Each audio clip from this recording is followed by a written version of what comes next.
Bonjour les amis, nouvelle vidéo aujourd'hui pour parler d'Emmanuel Macron et de son énième foutage de gueule. Encore un crachat au visage des Français. Vous le voyez à l'écran grâce à Paris Match. Eh bien, vous êtes au courant qu'Emmanuel Macron non seulement fait du jet ski au moment où la France brûle, au moment où la France connaît non seulement des difficultés mais des incendies un petit peu partout sur le territoire, mais vous serez évidemment agréablement surpris d'apprendre que tout cela est payé par votre argent. Mais juste avant d'écouter au bon tweet sur ce sujet, n'oubliez pas de vous abonner, le pouce, le commentaire, le partage, le boost de la vidéo. N'hésitez pas à me rejoindre sur Telegram, vous avez le lien en description sous la vidéo.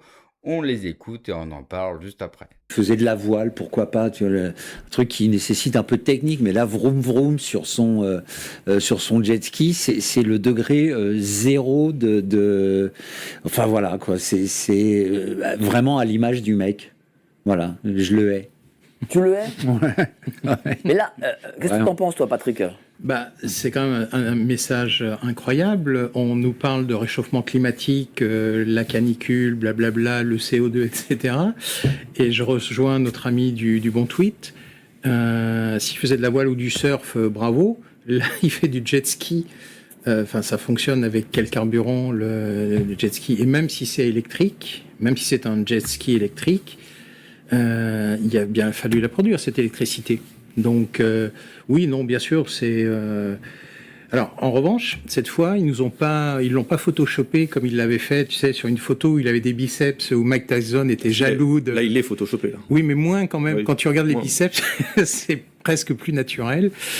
Et... oui, c'est une forme de provocation, mais en même temps, c'est Paris Match, quoi. Donc, le choc des mots... Coluche. Voilà. Ta première réaction quand t'as vu ça? À vomir. À vomir. En plus, elle était bien, la comparaison des deux. T'as l'humanité avec les pompiers qui littéralement donnent leur vie, parce que là, c'est même plus, c'est au sens stricto sensu, il y a des pompiers qui meurent. Et derrière, t'as Macron en train de rider en jet ski autour du fort de Brégançon. C'est juste à dégueuler. Et ça prouve quand même la déconnexion du gars avec les Français et le désintérêt qu'il porte aux Français. Il en a, la France brûle. En fait, si avec ça, mais on va prendre les grandes lignes, la France brûle, il y a une agression au couteau là quasiment toutes les semaines. Il y a un fou qui tue tout le monde. Bon, c'est toujours des fous, mais bon, bref. Lui, il est là. Déséquilibré, on dit. Ouais, ils sont toujours déséquilibrés. Bizarrement, ils disent toujours la même chose, c'est ça qui est bizarre. Mais lui, il est là, il est en train de rider, il dépense des milliers d'euros pour aller s'amuser, inviter des gens. C'est la fête, j'ai les chiffres, hein. On va en lâcher quelques-uns Parce tout à que l'heure. tu sais, il y a actuellement une pandémie quand même assez importante, c'est celle du déséquilibre. Et comme les gens ne portent pas de masque FFP2, donc forcément, ça se transmet... FDP2, là, les masques. Voilà, FDP2, ouais. Ça se transmet, bon bah voilà quoi. Donc forcément, hein, déséquilibré, c'est normal. Hein. Et c'est la France qui est touchée seulement. Hein. Je sais pas pourquoi. Ah oui, mais C'est à cause du manque de Pfizer peut-être, non? Je sais pas ce que vous en pensez. Ou peut-être qu'il y en a eu de trop, on sait Peut-être un peu trop. Ouais. Un des deux. Peut-être un peu trop. D'ailleurs, c'est drôle parce que je vais vous montrer tout à l'heure. Parce qu'il se trouve que ces couvertures, c'est tous les ans. Tous les ans. Donc j'ai fait l'année dernière un micro-trottoir. L'année dernière, les gens étaient pas très chauds. Cette année, je l'ai refait, mais je ne l'ai pas encore monté. Je sais pas, ils avaient l'air d'être vachement plus tolérants. J'ai l'impression que le ARN messager, là, cette année, et avec la chaleur, c'est mieux dissipé dans la tête des gens. Comment ça fait effet? Ouais, je pense. C'est l'impression que j'ai, quoi.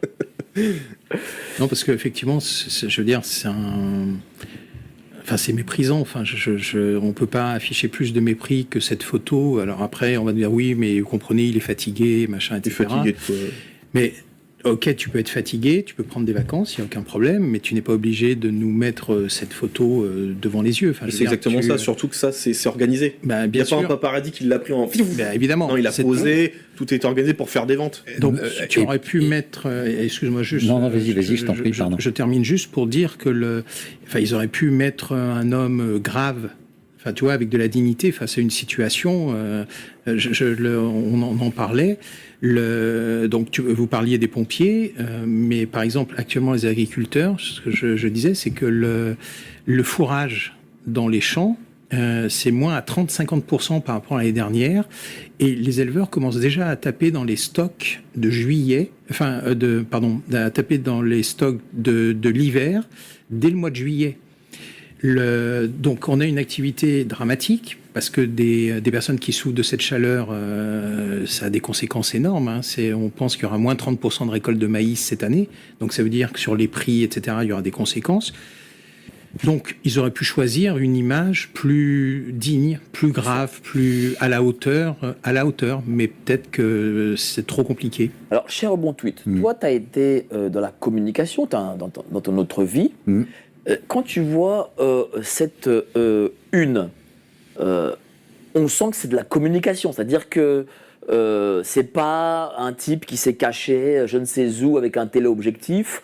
Là, le photographe n'est pas très loin. Non, mais ça, c'est voilà. Ça, c'est de la communication de l'Élysée. Oui, c'est de la communication de l'Élysée, c'est du Paris Match, c'est du Mimi Marchand. Ça fait 10 ans qu'on se tape Macron sur un jet ski tous les étés.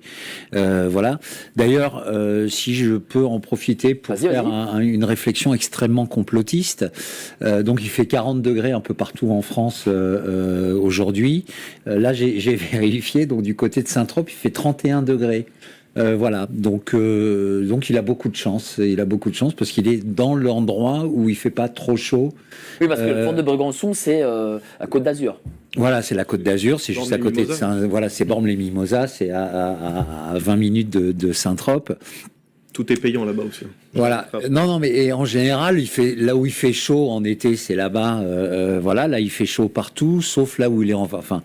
C'est une température extrêmement agréable. On va montrer. Tiens, voilà où est le fort de Brégançon. Mais du coup, ça me pose une question là à notre ami Patrick.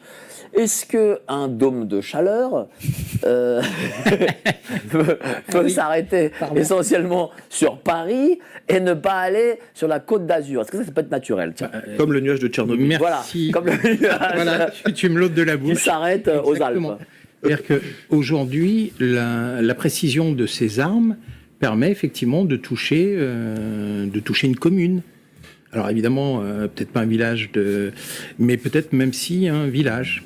Et d'ailleurs, tu sais, à la suite des différentes émissions que nous avons faites ensemble sur ce sujet, j'ai pas encore eu le temps d'étudier, mais j'ai reçu beaucoup d'images du Larzac, où on voit des installations un peu particulières qui ressemblent à Harpe, alors avec des antennes un peu plus petites que ce qu'il y avait à Gacona, enfin ce qu'il y a toujours d'ailleurs. Je n'ai pas encore pris le temps d'analyser, mais donc oui, par rapport à ce que dit notre ami du Bon Tweet, ils allaient quand même pas mettre un dôme de chaleur au-dessus du fort de Brégançon quand même. Enfin, Déjà qui... Donc ça, c'est possible. Ça veut dire que oui, techniquement, là, bien aujourd'hui sûr. à Paris, voilà, on est à Paris. Il fait 37-38, c'est ça? Ouais. C'est la fournaise, c'est oui, puis même vraiment ici, désagréable comme chaleur. vraiment désagréable. Là, c'est vrai, c'est vraiment prenant. Ouais. Et d'ailleurs, voilà, notre ami il est obligé d'être en débarde. On est au bord de l'apoplexie, Oui. il y a des choses. Oui. Mais Là-bas, il fait bon. ça peut être, le dôme de chaleur peut ne pas aller sur la Côte d'Azur. Pourtant, c'est une belle région à visiter, donc moi je ne comprends pas pourquoi le dôme de chaleur ne va pas faire un tour sur la Côte d'Azur, quand même une des plus belles régions de France. C'est quand même fou. Hein. Il attaque Poisson Maître. Et puis, il y a aussi une autre information, cher l'abbé, c'est quand même le prix. 500 000 euros. La Oui. République a de l'argent. Prix estimé. Oui, de l'argent qui est pas à lui, hein, on va pas se mytho. J'avais quelques... Donne-nous tes chiffres. Bon, j'en avais quelques-uns qui étaient assez rigolos. En moyenne, ça coûte 72 000 balles pour 2 semaines. Juste pour les 2 semaines qui passent, que les 500 000, c'est pour l'entretien à l'année, etc. Parce qu'il y a énormément de personnes qui bossent sur le fort. Et l'Élysée avait donné des chiffres et avait dit qu'ils avaient baissé drastiquement le budget, etc. En fait, c'était sans compter les salaires des gens sur place.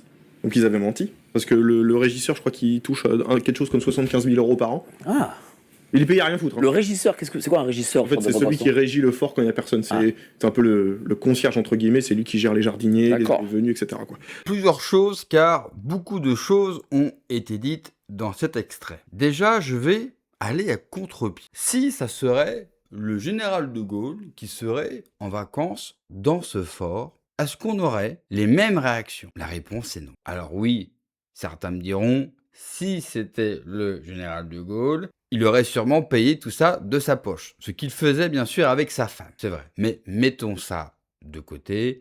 Si le général de Gaulle était photographié pendant ses vacances en train de faire je ne sais pas quoi, et dans le fort ou dans un logement qui appartient à l'État, est-ce qu'on trouverait quelque chose à dire? Je ne pense pas.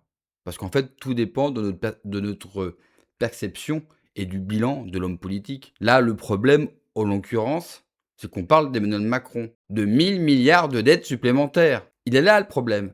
L'autre problème, c'est que nous avons des incendies un petit peu partout en France et que lui, il fait mumuse sur un jet ski. On imagine mal, et je reprends l'exemple du général de Gaulle, mais je pourrais prendre d'autres chefs d'État étrangers, Trump, Poutine. Moi, je me souviens de Bush, lors d'un énorme ouragan qui s'était passé aux États-Unis, où il avait mis plusieurs jours à prendre la parole, et là-bas, ça avait fait polémique. Donc vous voyez, je prends de Gaulle parce que forcément, c'est un ancien président français, donc ça parle à tout le monde. Donc il faut faire toujours attention à notre perception des faits.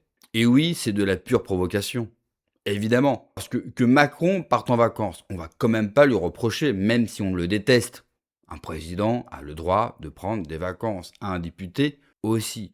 Le problème, il n'est pas là. Le problème, c'est qu'il organise en plus un shooting pour se foutre de notre gueule, parce qu'il sait que ces images de lui avec ses lunettes de soleil, avec ses cheveux mouillés et sur le jet ski, il sait que ça fera le tour des médias et qu'on va en parler. Et à chaque fois, eh bien, au final, on tombe dedans parce qu'on nous jette un petit nonos, on le récupère, on gueule, sauf que lui, il est au pouvoir, il se fout bien de notre gueule et en plus, bien sûr, il passe, j'imagine, d'excellentes vacances payées par le contribuable. L'autre point, c'est sur ce fameux dogme de chaleur qui ne toucherait pas, comme par hasard, l'endroit où serait Emmanuel Macron. Je vais vous le dire tout net. Moi, les théories du complot neuneux comme celle-ci, j'en ai un petit peu ma claque. Vous avez toujours des endroits dans des pays qui ont comme des microclimats et qui sont protégés pour tout un tas de raisons, souvent naturelles. Alors oui, je sais, il faut nourrir la bête. Et quand je parle de la bête, je parle d'Internet et une partie de son public qui est friand, bien sûr, de tous les complots possibles et imaginables. Mais là, pour le coup, je trouve que ça va un petit peu loin. Et là, on parle juste d'Emmanuel Macron, qui est un psychopathe et qui aime depuis 10 ans nous faire souffrir et qui aime nous faire souffrir avec notre argent. Merci d'avoir regardé la vidéo, les amis. N'oubliez pas, comme d'habitude, de vous abonner, le pouce, le commentaire, le partage, le boost de la vidéo. Prenez soin de vous, que Dieu vous protège. Allez, ciao.